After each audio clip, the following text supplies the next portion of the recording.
Hi students. आज का जो टॉपिक है वो है कॉस्ट शीट। जैसे हमने देखा कि फाइनेंशियल अकाउंटिंग में हम फाइनेंशियल स्टेटमेंट्स प्रिपेयर कर रहे हैं, तो कॉस्ट अकाउंटिंग में हम कॉस्ट शीट प्रिपेयर कर रहे हैं। कॉस्ट शीट एक स्टेटमेंट होता है जो हमें ये बता रहा है कि टोटल कॉस्ट कितना लगा है, और उसके साथ साथ एक तो टोटल कॉस्ट बता रहा है कि कितना लगा है, उसके साथ साथ ये ब्रेकअप भी दे रहा है कॉस्ट का कि कहाँ पे कितना कॉस्ट लगा है। फॉर एग्जांपल, डायरेक्ट वाले खर्चे कितने लगे हैं, इनडायरेक्ट वाले खर्चे कितने लगे हैं, प्रोडक्शन में कितने खर्चे लगे हैं, सेलिंग एंड ये ऑफिस एंड एडमिनिस्ट्रेटिव एक्सपेंसेस कितने हैं, या सेलिंग एंड डिस्ट्रीब्यूशन वाले खर्चे कितने हैं। तो एक तो ये कॉस्ट का टोटल करके देता है, प्लस ये कॉस्ट का ब्रेकअप भी देता है। हर हर किसी कॉस्ट का अलग अलग से ब्रेकअप देता है। जो फॉर्मेट है to prepare cost sheet, that is, आपने क्या करना होता है कि पहले आपने डायरेक्ट मटेरियल देखना है कि कितना डायरेक्ट मटेरियल लगा है, प्लस डायरेक्ट लेबर आपने देखना है। लेबर में सिर्फ डायरेक्ट वाला कंपोनेंट देखना है, मटेरियल में सिर्फ डायरेक्ट वाला कंपोनेंट देखना है, प्लस डायरेक्ट एक्सपेंसेस देखने हैं। ये तीनों जब आप देख रहे हो, इनको एडअप कर लो, और जो वहां पे आपको टोटल आएगा उसको हम बोलते हैं प्राइम कॉस्ट। ये मेन कॉस्ट होता है जो डायरेक्ट वाले खर्चों का सम होता है, direct material, direct labour, direct expenses. ठीक है। इसके बाद में, ये तो डायरेक्ट वाले खर्चे थे। इसके बाद में फैक्ट्री, अभी फैक्ट्री की अगर हम बात करेंगे, फैक्ट्री में हमें सारे ये डायरेक्ट खर्चे लग रहे हैं। तो फैक्ट्री में कुछ इनडायरेक्ट खर्चे भी होते हैं, अगर हम उनको ऐड करेंगे इसमें, अगर हम सारे जो फैक्ट्री वाले इनडायरेक्ट, जिनको हम बोलते हैं फैक्ट्री ओवरहेड्स, फैक्ट्री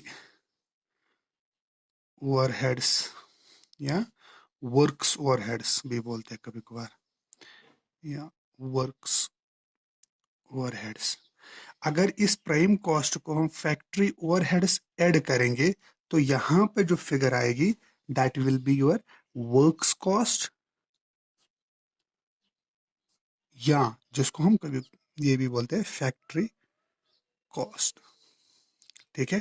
तो ये फैक्ट्री ओवरहेड्स, मैंने इससे पहले एक, जब मैंने ये एलिमेंट्स ऑफ कॉस्ट का एक वीडियो अपलोड किया है, वहां पर मैंने एक्सप्लेन किया है कि ओवरहेड्स का मतलब क्या है। ओवरहेड्स एक्चुअली होता है इनडायरेक्ट वाले सारे खर्चे। ठीक है।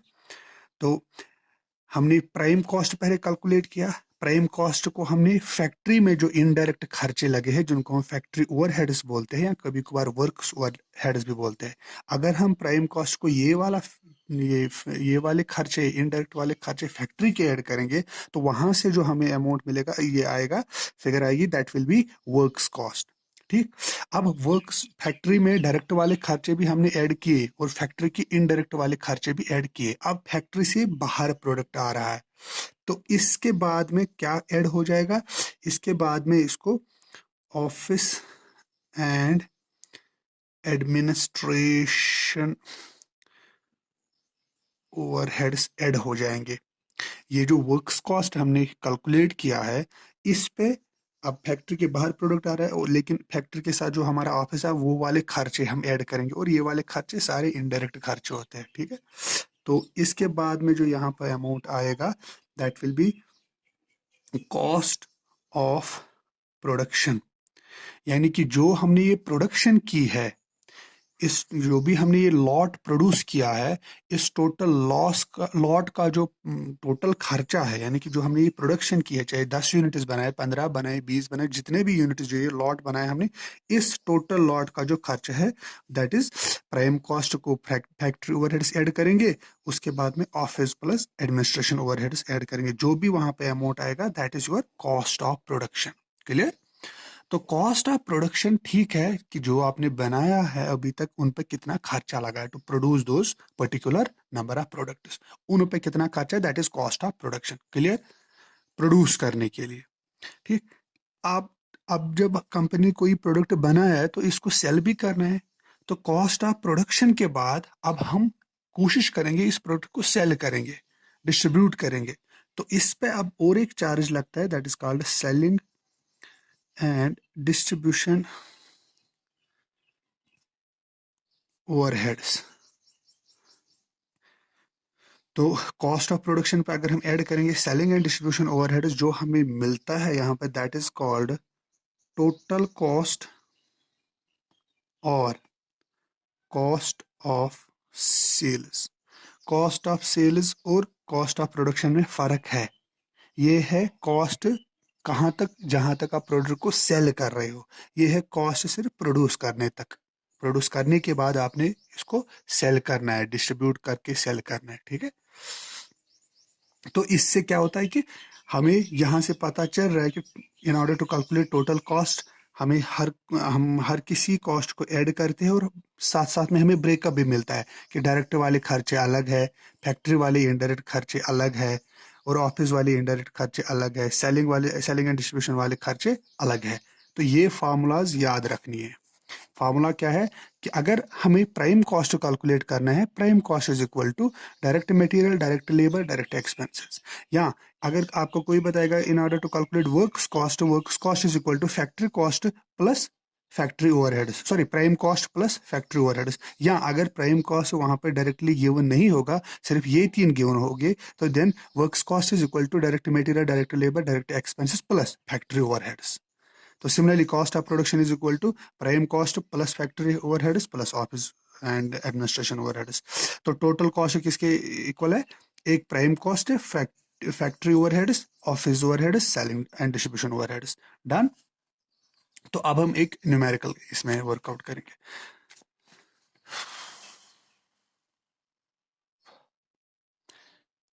तो numerical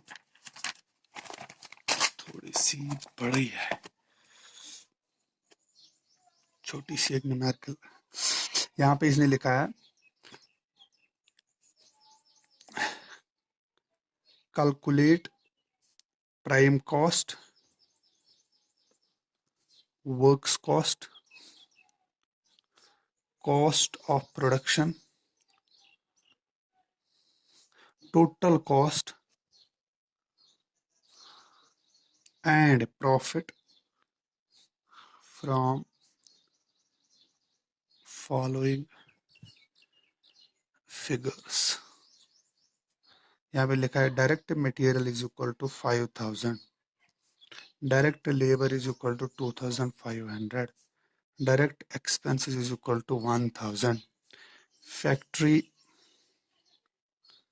overheads is equal to 1500, administration expenses is equal to 800, selling expenses is equal to 700, sales 15,000। ठीक है। Now we are suppose to calculate one prime cost, works cost, cost of production, total cost and profit. ये चीजें हमें calculate करके देनी है from this data.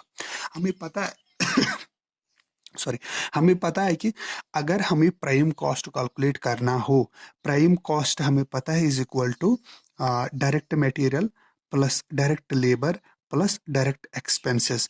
तो सारे के सारे गिवन है, that is equal to, sorry, prime cost 5000 plus 2500 plus, sorry मैं इस फॉर्मेट में नहीं, मैं ऐसे बनाऊंगा, direct material, direct labour, direct expenses.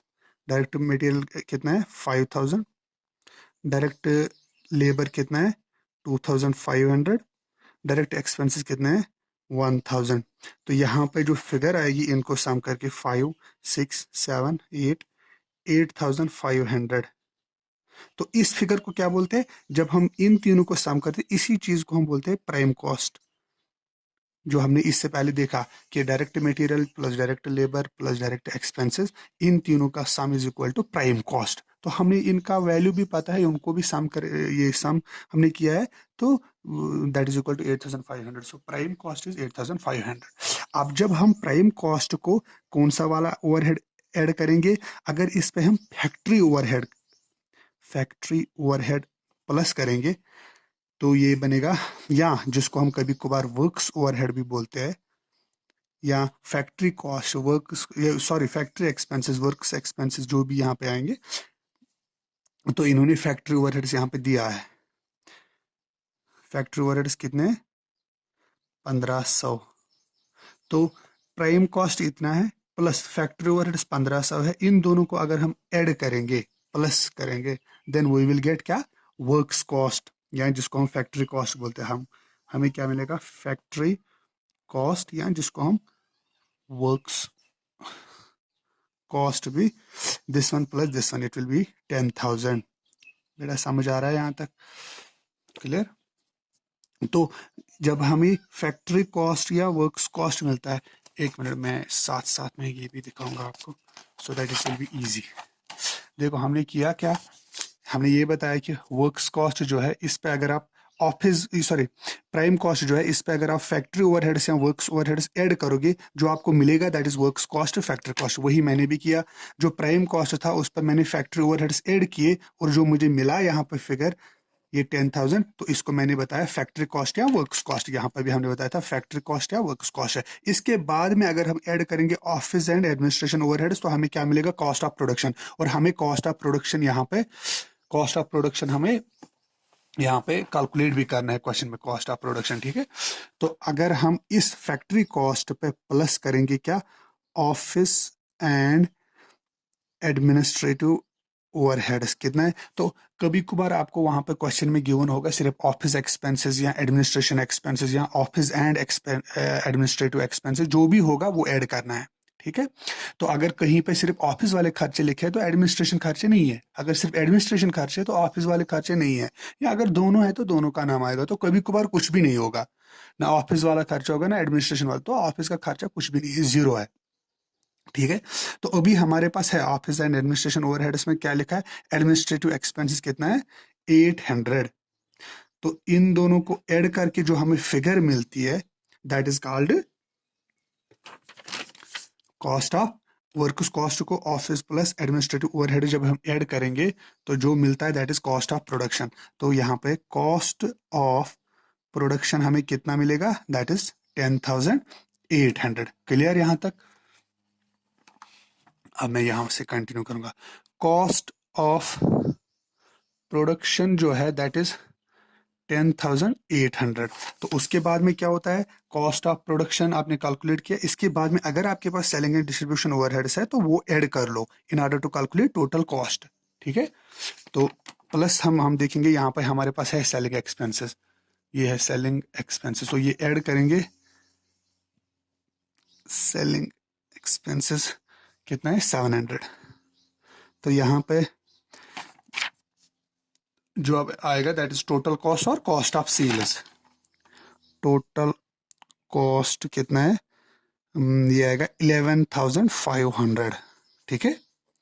तो इसके बाद में हमने सारे के सारे कैलकुलेट किए हैं, एक तो प्राइम कॉस्ट कैलकुलेट किया, एक वर्क्स कॉस्ट कैलकुलेट किया। यहाँ पे ये प्राइम कॉस्ट हमने कैलकुलेट करके दिया, ये हमने वर्क्स कॉस्ट कैलकुलेट करके दिया 10,000,